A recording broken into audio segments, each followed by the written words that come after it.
sorry. Oh, that's all right.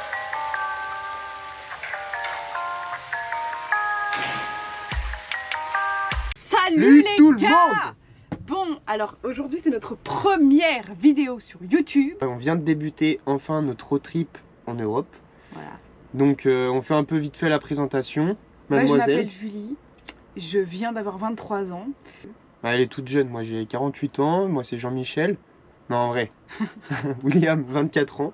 Donc jeune aussi, et puis du coup là on a acheté un camping-car. Voilà. Ça fait 5-6 mois. Ouais.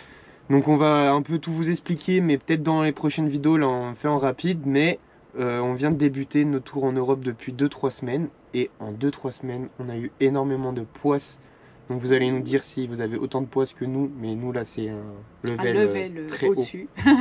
Du coup pour vous accueillir donc, dans cette première vidéo, on a décidé de faire 10 anecdotes du début de notre trip. Donc du coup pour ceci, nous avons adopté un petit bol dans lequel j'ai écrit nos anecdotes sur des étiquettes que nous allons piocher chacun notre tour et on va raconter les anecdotes à chaque fois. Il y en a qui lui appartiennent à lui, il y en a qui m'appartiennent à moi, il y en a qui sont à nous deux parce que on a notre lot de poisses tous les deux, c'est quelque chose, on est vraiment des chats noirs et donc du coup il nous arrive des trucs globalement toutes les semaines, voire tous les jours. Mais très improbable quand même. Ouais vraiment, je pense qu'aujourd'hui il va rien nous arriver parce qu'il pleut et du coup on va pas sortir, mais il y a un monde où peut-être que genre il va se passer, oula, je me fais harceler. Les abonnés. C'est tous mes abonnés, c'est mes fans. Ça devient chiant là, évidemment. Voilà, du coup on va débuter la vidéo. Tu veux commencer? À savoir déjà, on est où là? En Espagne. Oui, on est en Espagne. Voilà, Donc premier pays qu'on on fait. est parti, nous on vient de Rhône-Alpes, de Savoie, et puis là on est officiellement à Madrid, et puis on se dirige vers le Portugal. Donc normalement déjà demain on y sera, parce que je conduis très très vite, à peu près 200 km/h sur l'autoroute.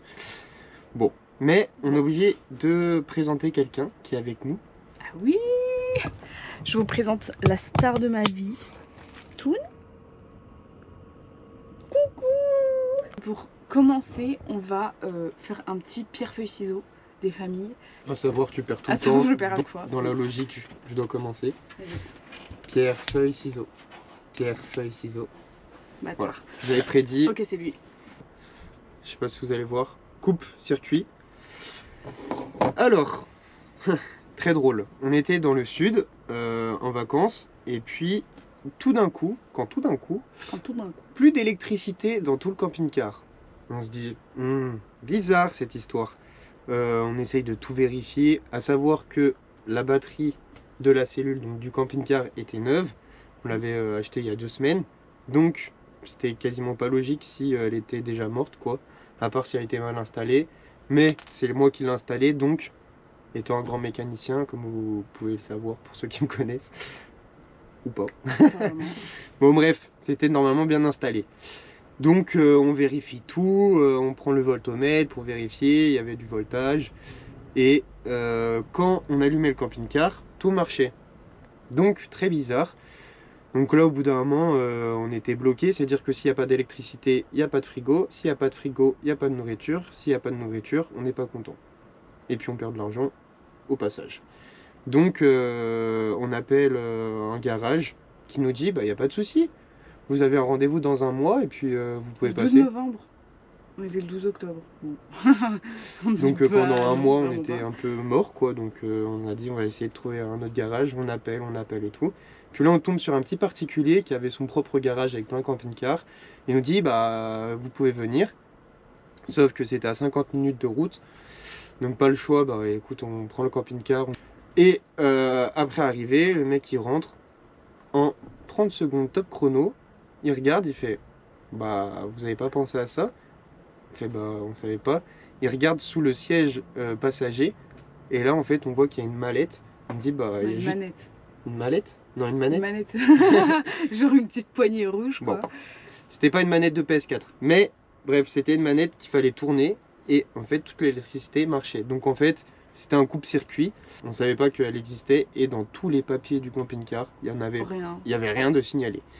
Comme à peu près tout ce qui se passe dans le camping-car, tu lis le manuel, c'est pas expliqué. Voilà. Donc on passe pour des gros cons au passage, et puis en fait on se rend compte que vu que les sièges se tournent à 180 degrés, En fait, en tournant le siège, ça a tourné cette manette, pardon, et donc plus d'électricité. Et donc au final, on a fait quasiment 2 heures de route pour un putain de truc qu'il fallait tourner.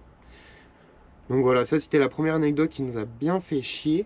On est passé pour des maxi-cons, c'était vraiment top. La première anecdote finie, Next. à mon tour. Placard. Oh là là, ah bah alors là c'est vraiment excellent parce que c'est vraiment la continuité de cette anecdote là. En gros, on est parti du coup de chez le garagiste. On avait ouvert plein de placards et tout pour chercher des trucs, le voltmètre, etc., plein de choses qu'il y avait à l'intérieur, des tiroirs, et donc on a laissé ouvert. Chose à laquelle il faut absolument penser quand on est en camping-car. Avant de partir et de prendre la route, il faut absolument fermer tous les placards, ranger absolument tout ce qu'il y a dans le camping-car parce qu'évidemment avec les virages, il y a tout qui vire et il y a tout qui tombe par terre. On était stressés et pressés, Ouais. en vrai on n'a pas pris le temps de regarder, puis Et on en s'est fait, vite rendu compte.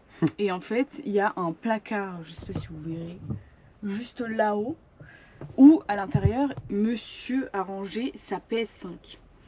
Et PS4, en gros, je suis pas encore PS4, pardon, la PS4. Et du coup, premier virage qu'on prend littéralement en sortant de chez le garagiste. Donc le placard grand ouvert, la PS4 qui tombe par terre, qui explose. Enfin, les parois du machin, elles explosent, la PS4 elle marche encore. Hein.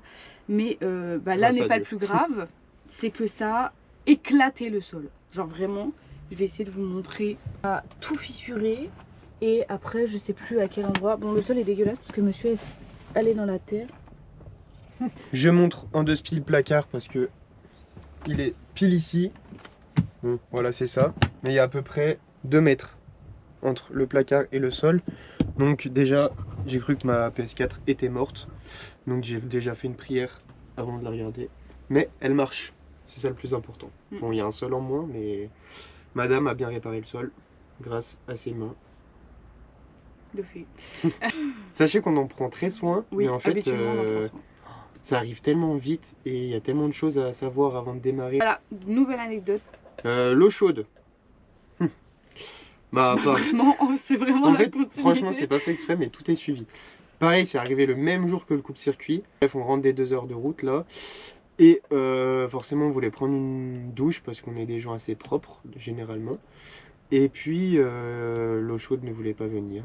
On s'est dit, tu vas savoir que quand on touche les boutons pour que l'eau chaude se déclenche, il y a à peu près 20 à 30 minutes d'attente. Donc, on a attendu 30 minutes, 1 heure, 1 heure et demie. Je me dis, mais c'est bizarre, ça nous est jamais arrivé. La grosse poisse, qu'est-ce qui pourrait faire encore que... nous arriver après tout déjà ce qu'on avait eu dans la même journée, quoi. Donc le camping-car fonctionne un peu comme une maison, il y a un chauffe-eau, ça marche avec du gaz. Là on a vérifié qu'il y avait du gaz. Bref, tout fonctionnait et tout était actionné pour que ça marche. Donc 2 heures d'attente, rien. Bref, on prend une douche gelée. C'était dit le lendemain matin, pas de souci, on est des futurs mécanos, on va trouver ce problème nous-mêmes cette fois-ci. Le lendemain matin, on met au moins 2 heures à enlever tout. Genre parce que du coup, il faut trouver des... Comme je vous ai dit, tout était caché. Il faut trouver où le chauffe-eau pourrait être et qu'est-ce qui pourrait empêcher que l'eau chaude fonctionne. On a une soute, il y a 40 000 affaires dedans. On enlève tout de A à Z, pareil à l'intérieur. Sur le parking, tout était plein. On aurait dit une brocante, mais non. Au final, on a rappelé notre futur ami, du coup, parce qu'il nous avait grave aidé le jour avant. Le copain garagiste. Et puis là, il nous dit, ça tombe bien, je suis spécialiste de la marque de votre chauffe-eau. Et il nous dit, vous n'avez pas laissé une fenêtre ouverte pendant la nuit? Nous, on s'est dit, bien évidemment, le soir, il doit faire moins 10 degrés. On ferme toutes les fenêtres, ce qui est logique pour dormir. Et en fait, non. Genre, on s'en était pas rendu compte, on avait mal fermé une fenêtre. Je vous montre pour que vous compreniez mieux. C'est des petits trucs comme ça. Hop, on déclipse, hop, on remet. Et là, en fait, c'était... On l'avait clipsé, mais... Non, on l'avait pas clipsé. Il était grand ouvert. Bon. La nuit, j'avais archi froid.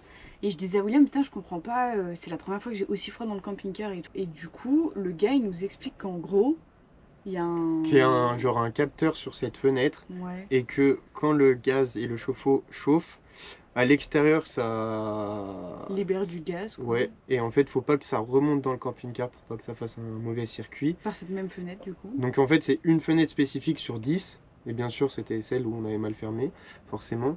Et donc, si elle est ouverte, ça fait ce capteur comme une sécurité et ça ne chauffe pas l'eau. Et en fait, on nous a juste dit fermez la fenêtre Et et l'eau chaude viendra. L'eau chaude est venue. Et au final, on a eu de l'eau chaude, mais très long pour trouver cette solution. Et encore une fois, on ne l'a pas trouvé seul. Donc on s'est ressenti con et le mec a sûrement dû se refoutre de notre gueule. Donc on passe à l'anecdote Suivant 4, je crois. Jardin. On gare habituellement dans le jardin de mon papa, donc le camping-car, parce qu'il a un grand jardin. Et en gros, il y a une micro-pente qui fait qu'on peut se garer dans le jardin, tout bien. Et en gros, quand on est parti, il pleuvait pas mal. Et on est garé dans l'herbe. Qui dit garé dans l'herbe, pluie, dit qu'on n'a pas pu démarrer parce que du coup, ça patinait. Donc du coup, et William essaye d'avancer et tout, ça fait des énormes trous dans le jardin. Moi je me dis, mais on va se faire juste flinguer par mon père. En vrai, sur le moment, on aurait dit qu'on avait un tracteur puisque on avançait, mais ça creusait le jardin. Alors qu'il vient de faire sa maison, donc le jardin était quasiment tout neuf. Oui, voilà. Ouais, en plus. Bah là, on aurait dit des tranchées en guerre pendant la guerre de 39-45. C'était ça. Et du coup, on se dit avec William, comment ils font les gens pour sortir de ce genre de pétrin, c'est qu'ils mettent des planches dessous. Alors s'il vous plaît, aucun jugement sur cette anecdote. On avait un rendez-vous, fallait qu'on parte vite, et du coup fallait qu'on agisse vite. Donc alors, William, on s'est pas du tout parlé à ce moment-là. Non, on n'a pas du tout. Chacun est parti de son côté. On a couru dans le jardin de toutes parts de la maison pour aller chercher des trucs pour pouvoir sortir de ce bourbier là. Et il récupère les étagères de mon père. Comment ça? Moi je me suis dit, une étagère c'est solide. Enfin pour le coup elle a pas cassé mais... Ah si, si. Un petit peu. Il y en a une qui était cassée. Il a récupéré les étagères Ikea de mon père et il s'est dit, merveilleuse idée de les mettre sous les pneus du camping-car et de rouler dessus pour sortir des trous. Je me permets, si son père passe par là, je lui ai pas dit, je suis désolé, mais c'est sous le stress. J'ai pris le premier truc qui m'est venu. Bon, voilà. Et puis, du coup, moi je me suis dit aussi, merveilleuse idée de mon côté d'aller chercher du polystyrène. Alors que le camping-car doit faire quasiment 4000 kilos. Il fait 4 tonnes le truc. Moi je me suis dit, trop bonne idée d'aller chercher des énormes plaques de polystyrène parce que c'est le premier truc sur lequel je suis tombée. Voilà, je pense qu'on vous mettra des extraits de vidéos. Oh là là. C'était la pire idée du monde d'utiliser du polystyrène parce qu'il y en a eu absolument partout dans le jardin. Résumé, on a détruit un jardin. Voilà, désolé papa. On a pu partir. Voilà. Next anecdote, puisqu'on parle, mais le temps passe. Bon, le doigt. Ah bah tiens, c'est très actuel comme anecdote. Je vais pas parler, je vais juste montrer ça. Qu'est-ce que c'est 4 points de suture. Pourquoi? Et le petit rire jaune. Bref, en gros, en résumé, l'étagère du frigo s'est détachée, donc je me suis dit, je vais la remettre, mais il faut forcer de ouf pour que l'étagère se remette dans le clip. Et en forçant, au bout de 5 minutes, enfin l'étagère s'est mise. Et en fait, j'ai mis beaucoup trop de force et mon bras a glissé dans le frigo et vraiment des lames en métal qui m'a tranché le doigt littéralement. Moi, je croyais que c'était une petite coupure en mode un pansement et c'était réglé. Au final, Julie m'a forcé à aller à l'hôpital et puis heureusement, le docteur m'a dit il y a le tendon qui a été touché et qui a été un peu coupé. Il faut faire une opération et donc clairement le docteur m'a expliqué qu'on fait un nœud avec des tendons et puis on le rattache et puis on fait des points de suture. Ouais, pour les gens qui sont un peu créatifs, bon, écoutez pas. Bon bref, en résumé, 8 heures d'attente à l'hôpital pour me faire opérer. Il doit normalement faire enlever les points de suture dans 15 jours. Dans 15 jours, on est au Portugal. Ouais, donc on sait ni parler espagnol ni parler portugais. Ouais, c'est une catastrophe, ni anglais en fait aussi accessoirement. Mais c'est ce qui va être drôle là pendant notre trip, comment on se débrouille en restant parler une autre langue. Alors, autre anecdote, batterie morte. Nous étions partis, donc c'était pas vraiment le début de notre trip en fait, on avait déjà le camping-car mais on faisait des petits week-ends par-ci par-là. Week-end qu'on a fait avec nos amis. RPZ à vous, on vous fait des petits bisous si vous passez par là. Et on est parti à Morzindou, un endroit super sympa. Et je vous mettrai également des petites coupures de vidéos qu'on a pris là-bas parce que c'était vraiment super joli.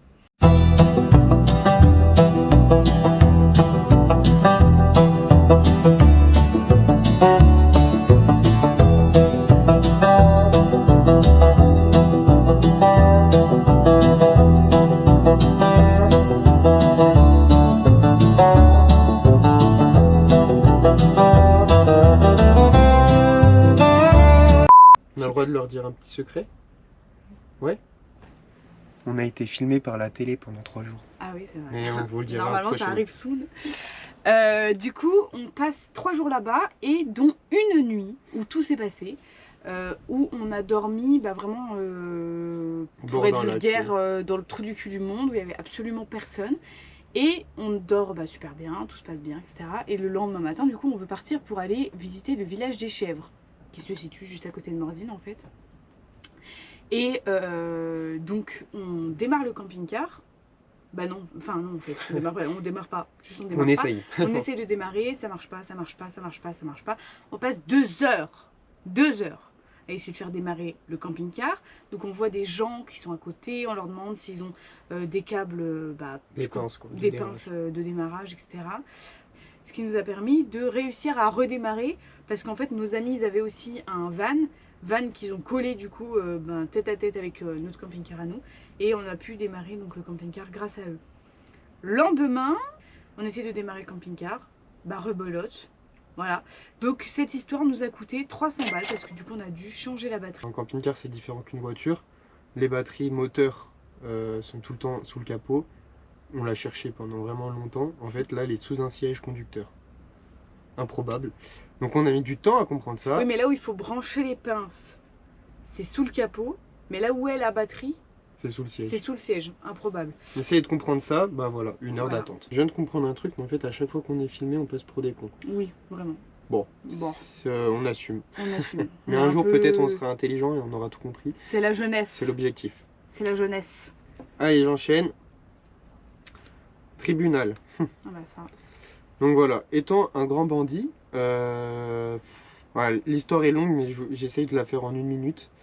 En gros, il y a 6 ans, j'avais du cannabis sur moi.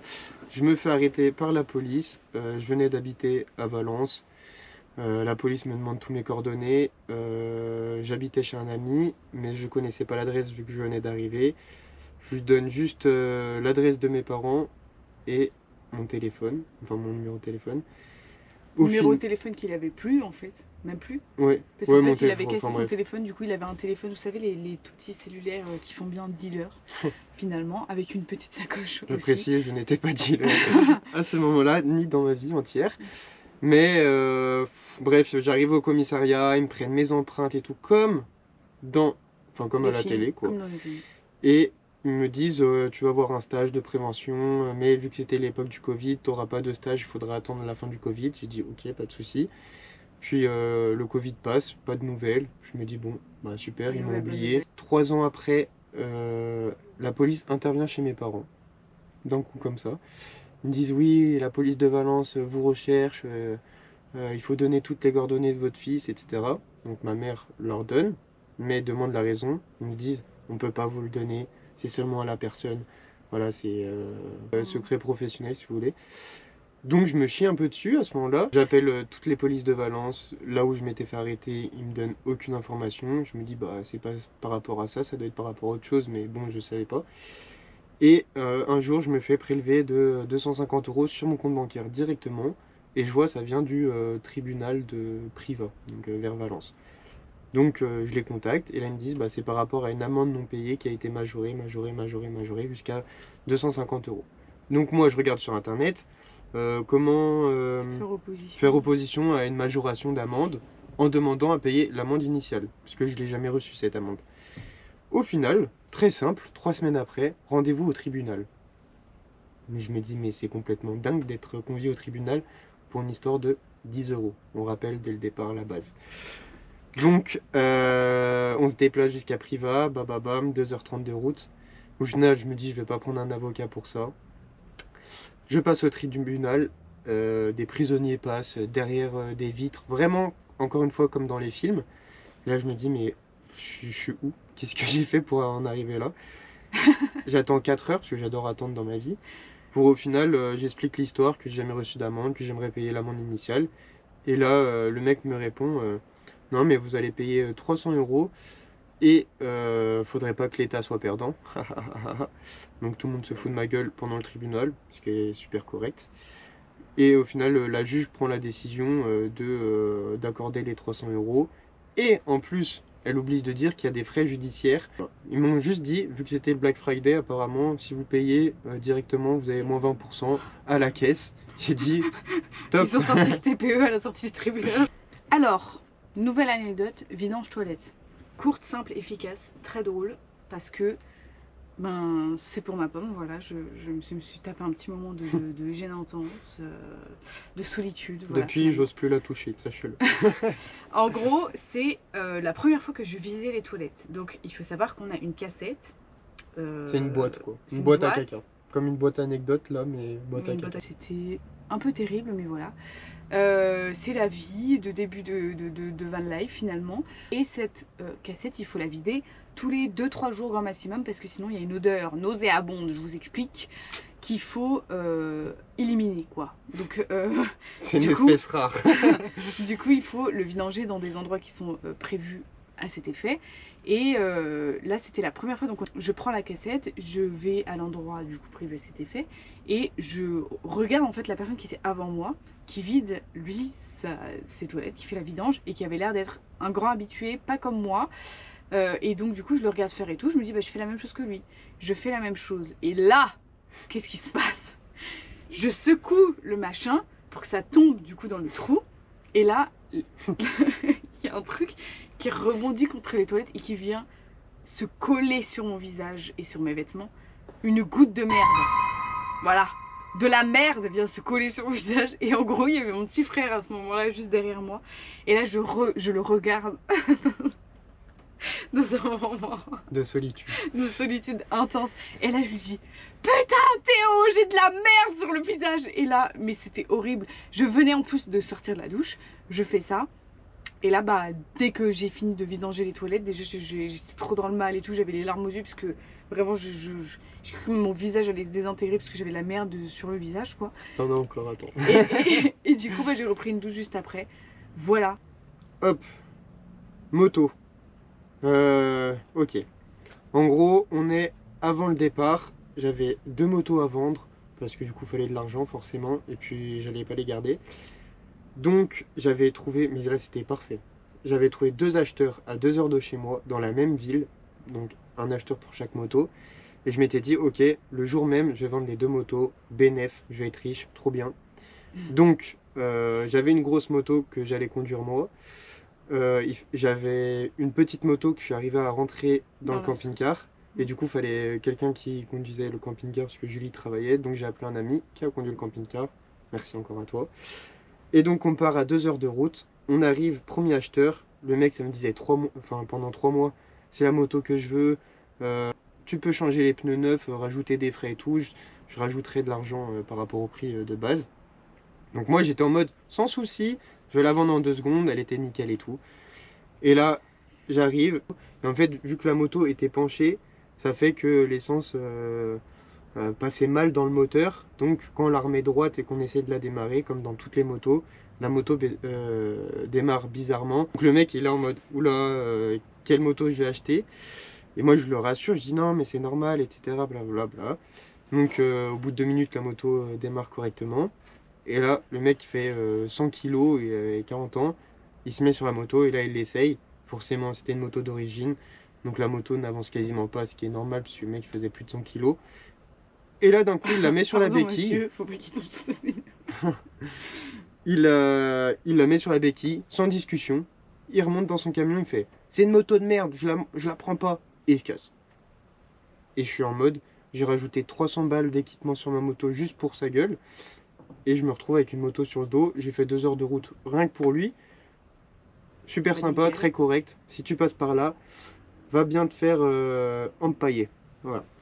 Donc, première moto loupée. On se dit, bon, il y a le deuxième acheteur pour la grosse moto. Donc, au niveau du prix, c'était x2 que la petite moto, c'est logique. J'arrive.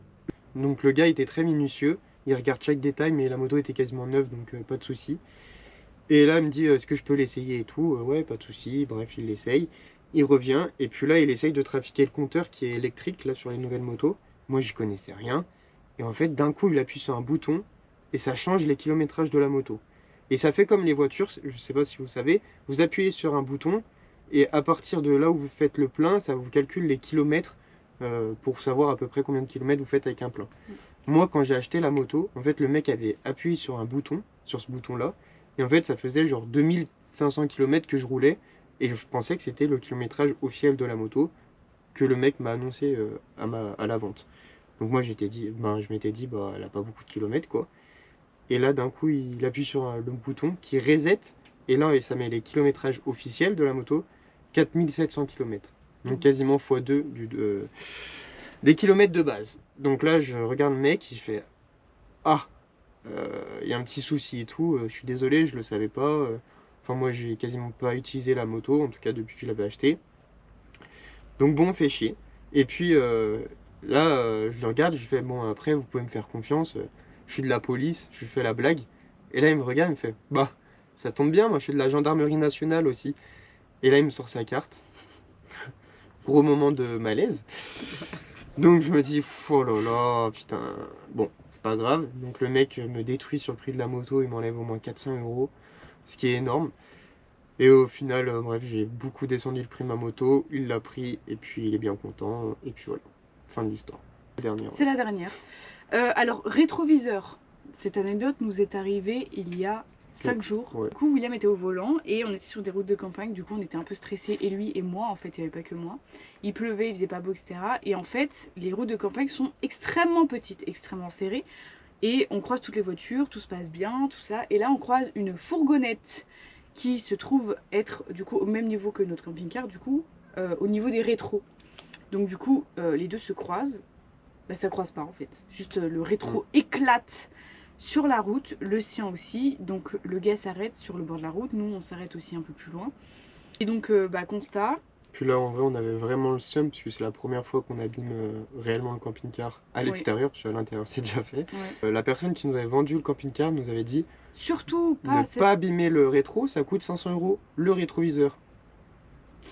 Bon, bah c'est fait. Et du coup, moi je commence à me dire, purée, premier truc qu'on casse, c'est le truc le plus chiant quoi. Après, on s'est garé à 500 mètres sur un parking où on a passé la nuit du coup, parce qu'on avait tellement le seum qu'on s'est dit qu'on n'avait pas à reprendre la route. En plus, on était en train de trembler et tout, parce que le choc c'était quand même vraiment violent. Enfin, ça fait beaucoup de bruit quoi. D'un coup, ça explose et ça fait peur quoi. Au final, on a fait le constat.